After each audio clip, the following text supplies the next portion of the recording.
Nüüd on aeg paigaldada arenduskeskkond Eclipse. Eclipse on mitte üksnes mingisugune tekstiredaktor, vaid see on tekstiredaktorite süsteem. Eclipse oskab mitte üksnes värvida erinevaid tekstiosi, nagu Emacs, siis on see võimalik, või nagu ma näitasin, kuidas see võimalik on Geditis või Skites või Sublime Text Editoris, vaid Eclipse oskab faile ka omavahel seostada. Kui ühes projektis on palju faile ja ühest failist viidatakse teisele, siis Eclipse oskab need omavahel ära siduda ja meil on lihtne navigeerida. Eclipse on seega IDE ehk Integrated Development Environment. Eclipse'i me ei leia Ubuntu enda varamutest.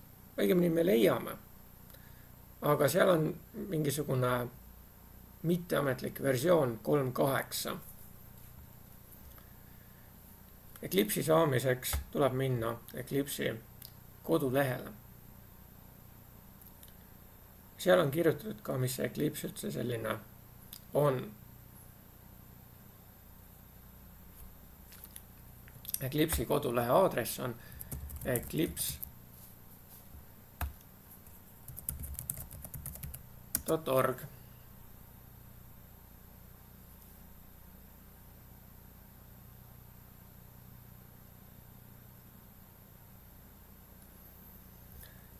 Ja siin avalehel kohe pakutakse välja Eclipse'i allalaadimiseks kollane download nupp. Ja kui sa tahad rohkem teada, mis Eclipse on, siis siin on veidi kuvatõmmiseid, näiteks see siin, võtangi selle kõigepealt lahti, et tutvustada, mis see on. Töölaua IDEd. Eclipse omakorda koosneb mitmest IDEst. Näiteks on Java IDE. Me saame kirjutada Java keeles rakendusi ja neid omavahel siduda. Eraldi on Java Enterprise Edition, C, C++, PHP, me hakkame kasutama PHP IDEt. Ja siin kõrval on ka üks pilt, kus näidatakse, milline see välja näeb. See on Java IDE. Kõik see kokku siin on üks perspektiiv. See on perspektiiv. Meil on võimalik Java jaoks teha, vaid avada eraldi perspektiiv. Samuti PHP jaoks eraldi perspektiiv. Siis on Java jaoks on debug perspektiiv, sünkroniseerimise jaoks on synchronize perspektiiv.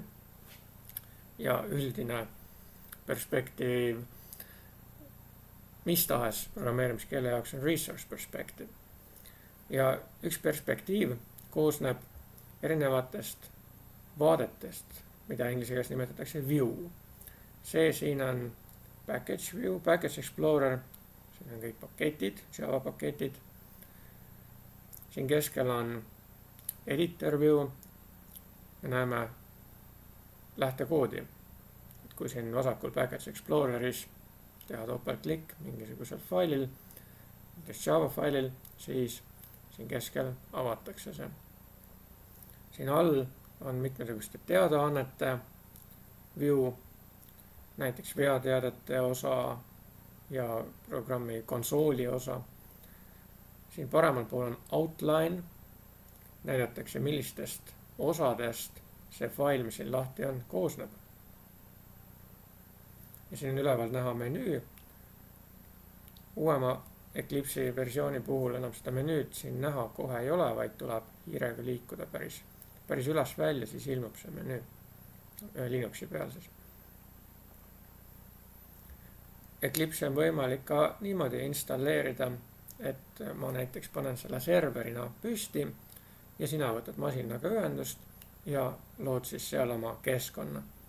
Aga iga keskkond kasutab ressursse ja kui sina tahad kasutada 1 gigabait mälu ja teine õpilane tahab veel kasutada 1 gigabait mälu ja mul seal arvutis kokku ainult ongi, ma ei mäletagi, on seal 8 või ongi seal ainult 4, siis väga palju õpilasi seda kasutada ei saaks. Sellepärast on parem, kui igaühel on oma Eclipse ja igaüks saab seda ise vastavalt oma suvale seadistada. me saame muuta selle väljanägemist, siin näeme, et on tume taust ja hele tekst. Minule vahepeal ei sobinud selline, sest mul tekkis migreen, kui ma niimoodi nägin. Nüüd ma olen sellest üle saanud. Eclipse'il on olemas marketplace, mis ei tähenda ainult seda, et me peame ostma midagi, vaid seal saab ka tasuta asju. Ja nüüd siis download.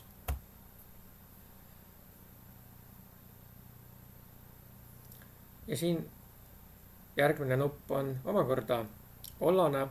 Ilmselt vahepeal Eclipse tegi kindlaks, milline masin mul on ja sai aru, et see on 64-bitine. Kui mul oleks 32-bitine masin, siis ilmselt pakutakse download 32-bit. Siin on veel üks link download packages. Mul on võimalik valida kahe vahel. See esimene on link, kui ma õigesti mäletan, installerile ja teine eraldi Eclipse bundle'ile. Ma kasutan kõigepealt seda esimest nuppu.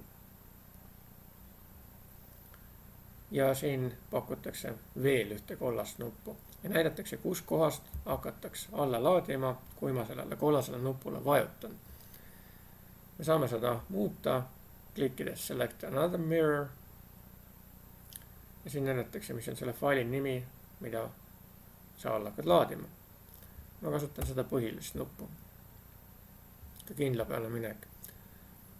Ja siin nagu ka Ubuntu allalaadimise lehel küsitakse, et kas ma tahan annetada, vaikimisi annetada suurus on 35 taala. Mina taalades ei anneta, nagu ma ütlesin, mina annetan selles, et ma näitan inimestele, kuidas Eclipse'i kasutada.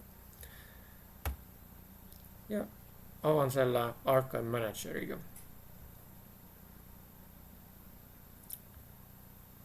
See on 45 megabaiti suur. Selle sisse loomulikult kogu Eclipse ära ei mahu. See on kõigest installer, mille jaoks ta üldse vaja on. Ma ei tea, millises mõttes see Eclipse'i paigaldamise mugavamaks teeb. Ja nüüd on see fail arhiivi halduris avatud. Tuleb vajutada extract, sisu tuleb lahti pakkida. Ma pakin ta suvalise kohta lahti, näiteks siia. Ja siin nüüd on nupp all paremal. Ja extract uuesti. Ja ma tahan näha neid faile. Show the files. Ma võin selle arhiivi akna kinni panna, seda rohkem vaja ei lähe. Ja siin Nautiluse faili halduris ma näen Eclipse installeri kataloogi nüüd. Kui ma selle nüüd kohe käivitaksin, siis tuleks üks veateade ja tulebki. A Java Runtime Environment JRE or Java Development Kit JDK must be available. Ja ta ei ole leidnud Java virtuaalmasinat. Seega tuleb see installida kõigepealt, sest Eclipse on Java sõltlane. Eclipse on Java peale ehitatud. Terminal.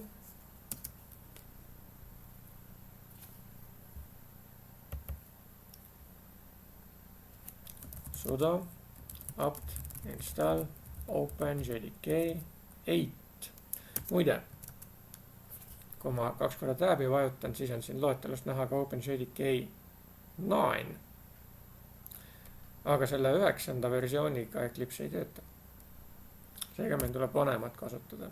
Kui sa tahad Java arenduste jaoks kasutada 9, sa saad seda teha, aga siis tuleb kasutada alternate updates või mis iganes see käsk oli. Lülitada enne Java kasutamist ühelt versioonilt teisele.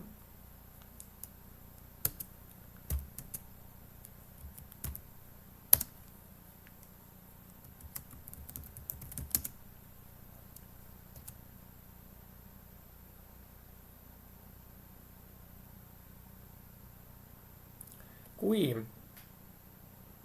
sa kasutad sellist masinat, kus on palju kontosid, siis ma soovitan üldkasutaja kontole Eclipse'i installeerida, mitte sinu enda kasutaja kontole, vaid üldkasutaja kontole, millele kõik saavad vajadusel ligi. Sest meil ei ole mõtet Eclipse'i alla tirida mitu korda, mitu inimest saavad seda sama kasutada. Lihtsalt seadistused lähevad nagunii eraldi.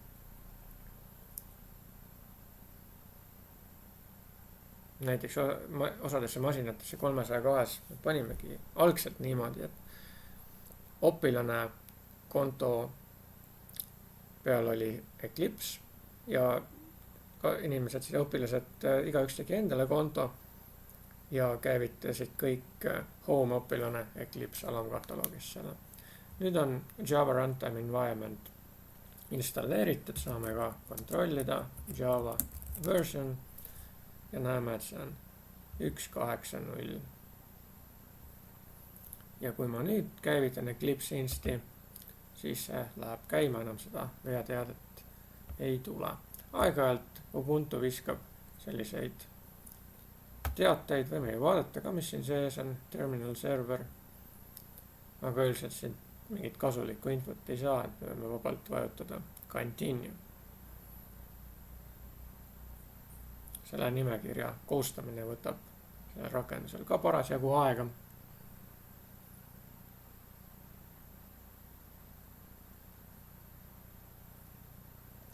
Nii kaua kui Eclipse inst avaneb.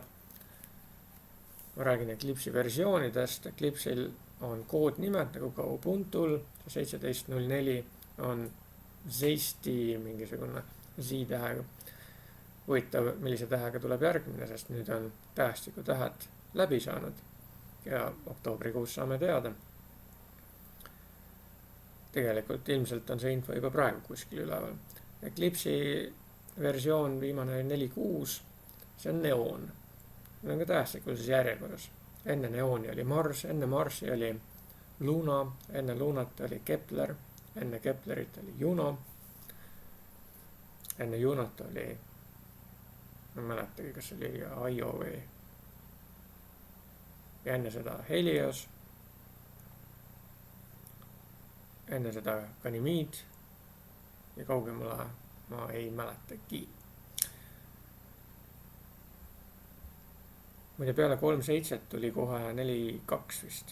3.8 ei olegi ametlikult olemas olnud. Aga ja siin me kuskilt saame isegi seda järele vaadata. Tagasi siia downloadsi.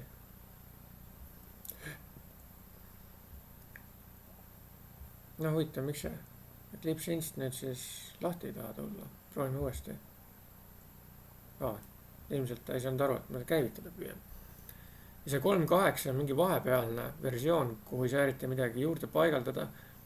Ja see on vist ekstra Ubuntu jaoks tehtud. Ja see on siiamaani seal. Juba aastal 2012 oli 4.2 väljas.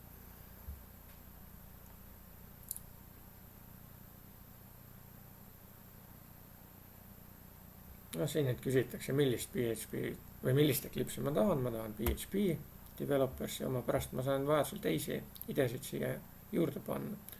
Ja ta läheb sellisesse kohta, see jätta nüüd meelde home, sinu kasutaja nimi, Eclipse, PHP Neon.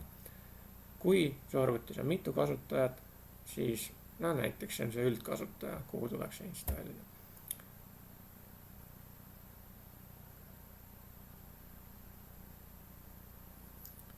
Ja nii kaua, kui ta siin püüab installida, installeerimise käigus ta tirib alla need ülejäänud failid.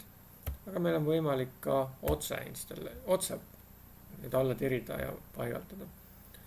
Nii nüüd küsib midagi installer. Siin panen remember accepted licenses ja accept.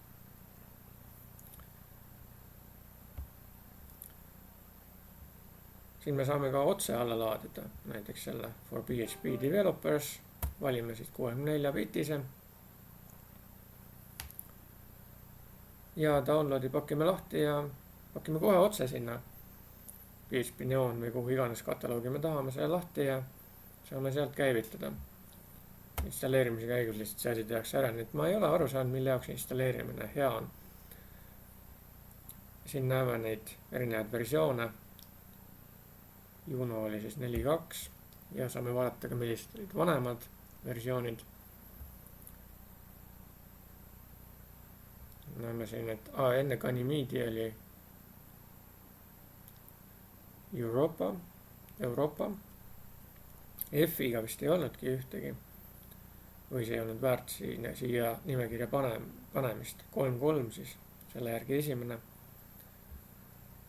kerime siia alla. 2015 oli 4.4. ja kui me vaatame siia vahele, siis 3.7.2 ja 4.2, et siin ei olegi 3.8 üldse nimekirjas. Indigo oli i-tähega. ikka tirib, vahel on see protsess aeglane.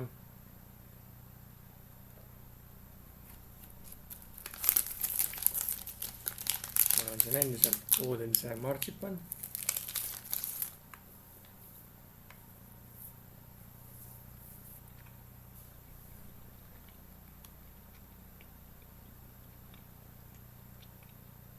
huvitav, palju täna metsast kasemahla saab.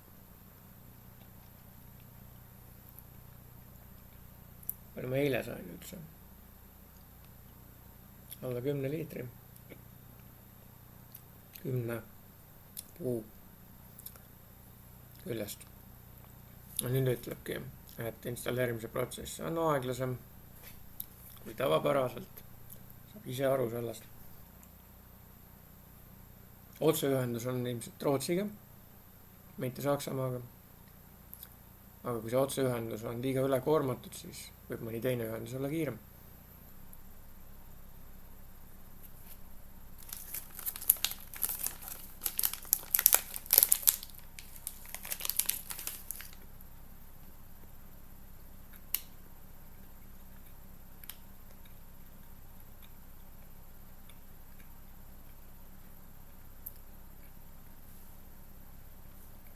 ma huvi pärast hakkan alla laadima seda Eclipse'i otse ka.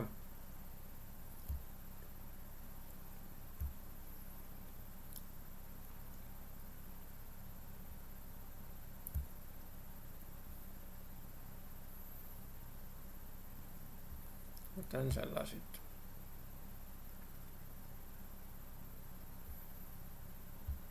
Tšehhiast pakutakse.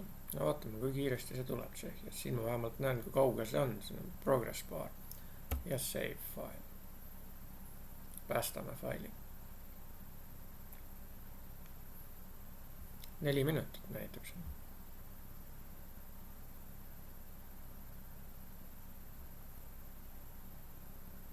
okei, 4 minutit.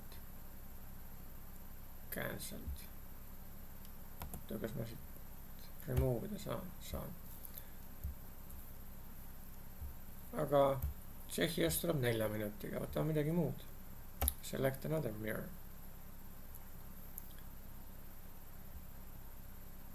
kas siin on Rootsi? on küll. Academic Computer Club, Umeå University. Show all, see on ilmselt rohkemgi neid.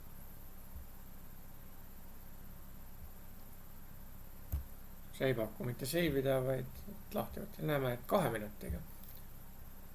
see peaks juba palju paremini sobima. kumb saab enne alla laadida, kas see Eclipse'i installer või mina otse Rootsist. muide, on olemas ka eraldi koht, kus me saame Ubuntu Eclipse PPA. üks inimene on teinud selle, aga ma ei tea, kui usaldusväärne see on.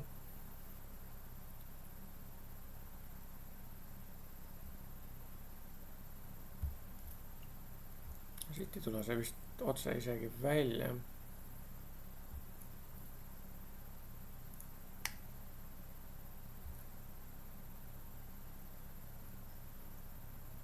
see ei ole see. siin näidatakse kogu see jutt ära, kuidas seda teha.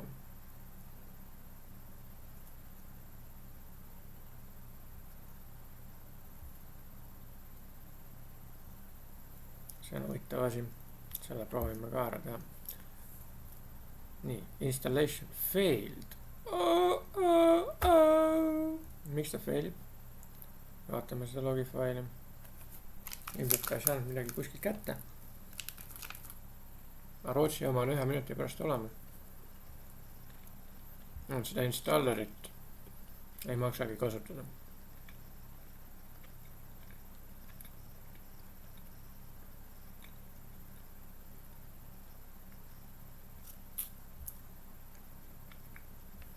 kui see logi fail avatakse, see on kindlasti ilgelt lahmakas. Shortcut. Noh, see on täitsa hall. Kui mingisugune aken halliks läheb, siis see tähendab, et sellega me midagi parasjagu teha ei saa. See on kinni jooksnud.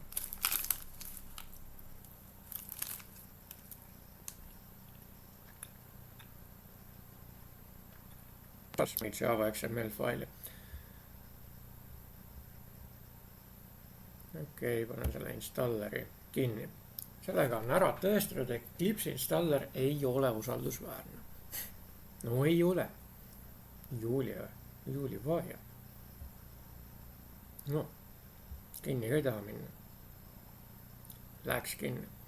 Ja nüüd Rootsist tulnud värske Eclipse'i pakin lahti. Ai, kuhu ma pakin? Siin on juba Eclipse'i kataloog, aga ma kirjutan selle üle. Extract.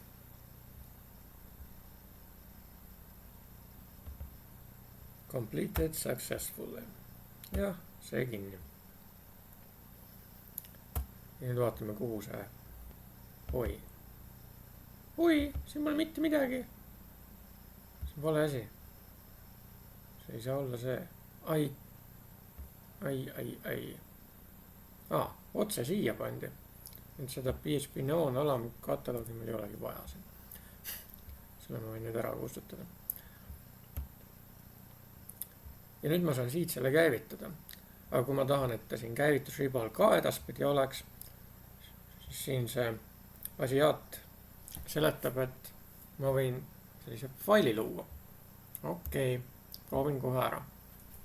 Aga ma ei kasuta Gate'it, ma kasutan Emacs'it. Emacs. No, log. Nüüd. Ei, kaldkriips ei olnud. Local. Share. Applications. Eclipse. Desktop.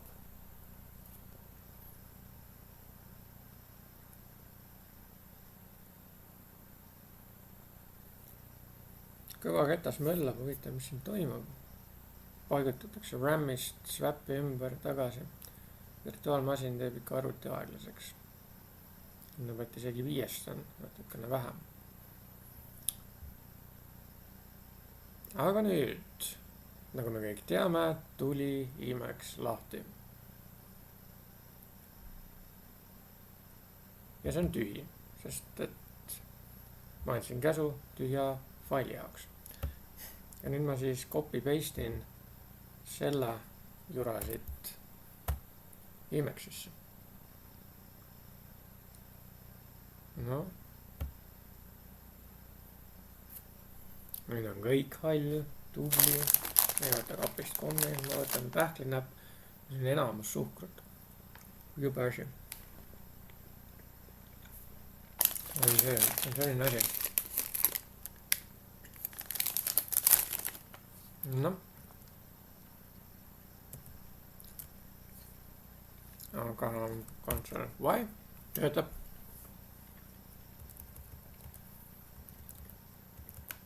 Home.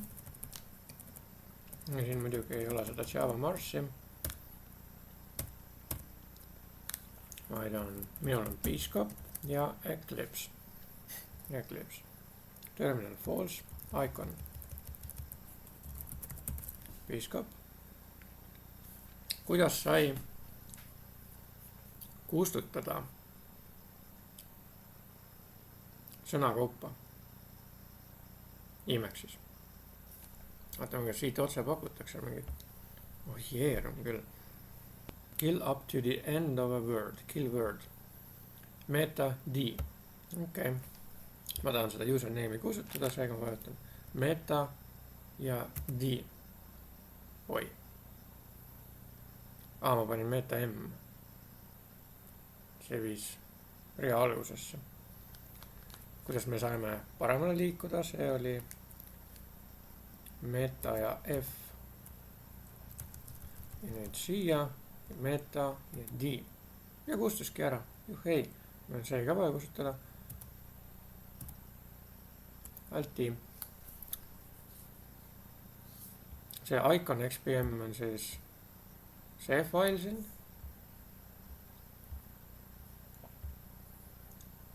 ja mis siin veel tuleb panna, mitte midagi. Salvestame. ja sulgeme.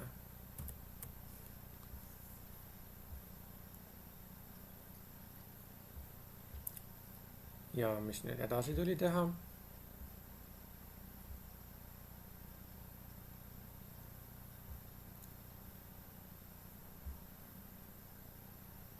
siin on need kommentaarid ka.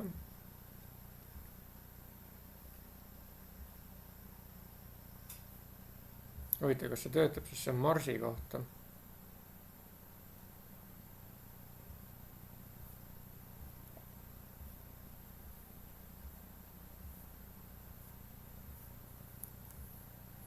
siia ei tekkinud küll mitte midagi, aga siia Eclipse.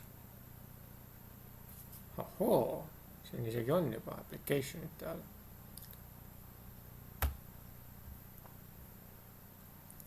ja avabki Neon 3.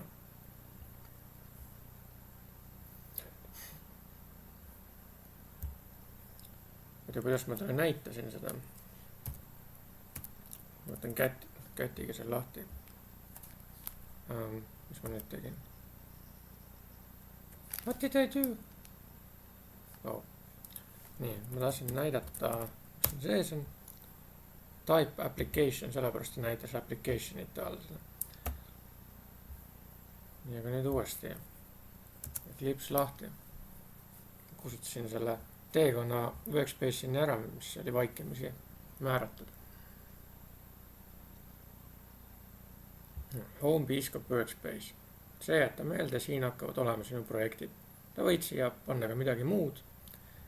Use this as the default and do not ask again. ja okei.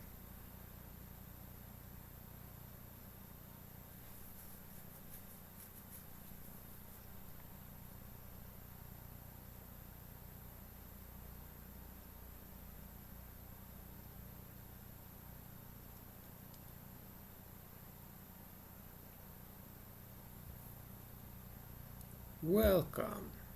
selle võib kinni panna. ja nüüd me juba näemegi ühelt eelnevalt pildilt tuttavat perspektiivi. see on resource perspektiiv.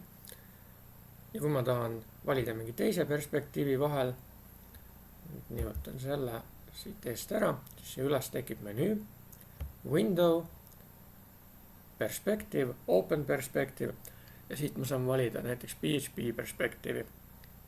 no ma valingi siit PHP perspektiivi praegu.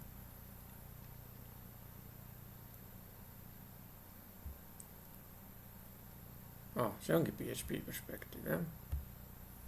okei, vaatame, millised perspektiivid siin veel on. Other. no näiteks on team, on olemas web perspektiiv, mis on suhteliselt mõttetu. JavaScripti perspektiiv on ka äge. aga siin eriti midagi ei muutunud, ainult see vaade läks laiemaks. nüüd järgmisena, mis siin tuleks ära teha, natukene seadistamist äkki. Window ja Preferences. ja siin tuleks kõigepealt minna Generali all sellisesse kohta nagu, kui sa oled Windowsi peal, mine kohe siia Workspace'i. Ubuntu peal sellist jama ei ole vaja teha. ja veendu, et text-file encoding oleks UTF-8. ma ei hakka siinkohal pikemalt rääkima, mis see UTF-8 on. lühidalt, kui sa mingis muus kodeeringus kui UTF-8, näiteks ISO 88591, näitan siin nimekirjas, Windowsil on, siin pole isegi seda, on, Windowsil on see vaikimisi. kui sa seal ä-tähe kirjutad ja keegi teine võtab selle UTF-8 lahti, siis ä-tähe asemel näeb mingisugust muud sümbolit. või hullemal juhul küsimärki. nii et UTF-8, see on ühilduv, see on Unicode'i character seti ehk sümbolite hulga põhjal tehtud keelekodeering, kus igale tähemärgile vastab üks arvuline tunnus, mis on unikaalne ja neid on kokku üle 65 000.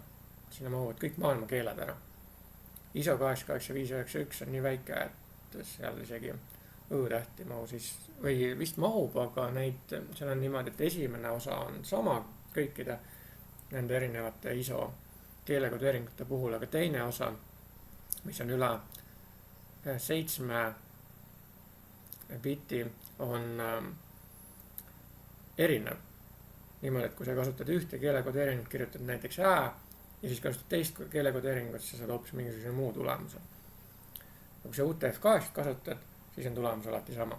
Ja teine New Text File Line Delimiter vali Unix. Teine variant on kasutada Windowsi oma. Windowsi oma paneb nii reavahetusmärgi kui ka carriage return'i, mis viib kursori rea algusesse. Aga kui sa lähed järgmisele reale, siis sa juba oled ju rea alguses. Seega milleks kahte märki selleks vaja. Nii et default ja võiks olema siis Unix. Ja teine koht, kus meil tuleb muudatusi teha, on editors ja all olev text editors. Siin sa saad sättida, kui pikk on sul üks taane. Minule meeldib 4, kui sulle meeldib 3 või 2 või 8, kirjuta see. Kindlasti ära pane insert spaces per tabs. Küll aga märgi show print margin. Mis see on? Kui mul siin oleks mingi fail lahti,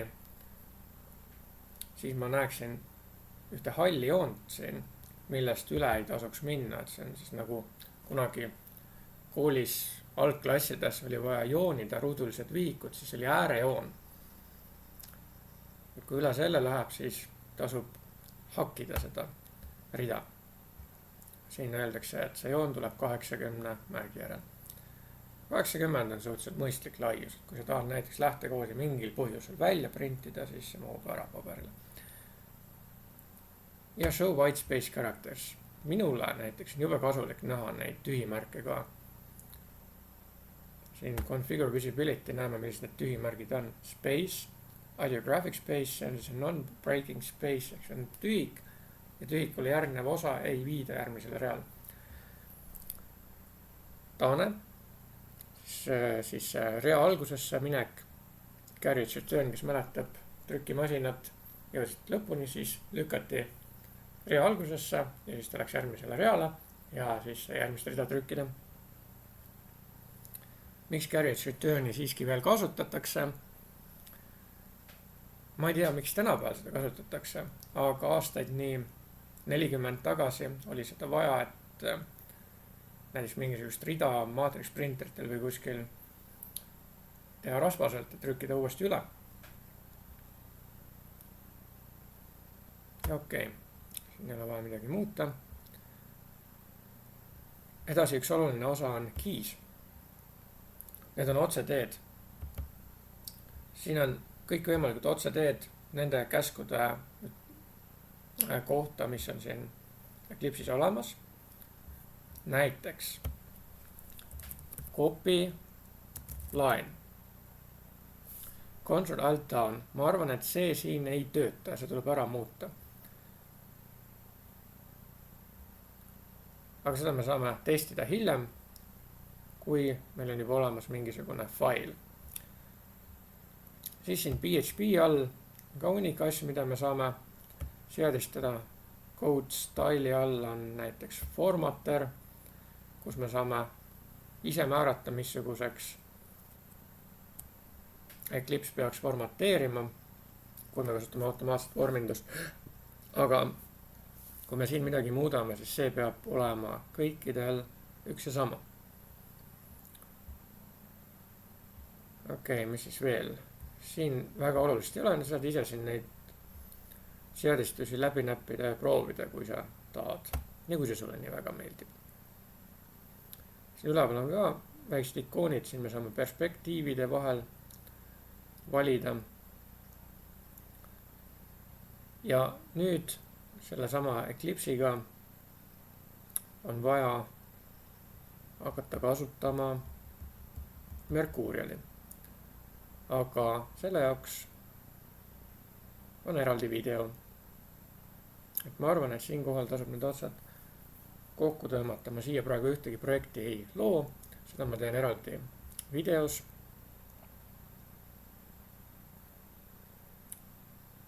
Oh, kell on 15.3 päev, ma lähen metsa nüüd. ja sina ka, tuluta pead. Noh, kinni ei lähegi või? Come on, noh, mine kinni. Ei, mis toimub? Ragista, kõva Peeter ragistas. ilm on pilves. Noh, vop, vop, vop.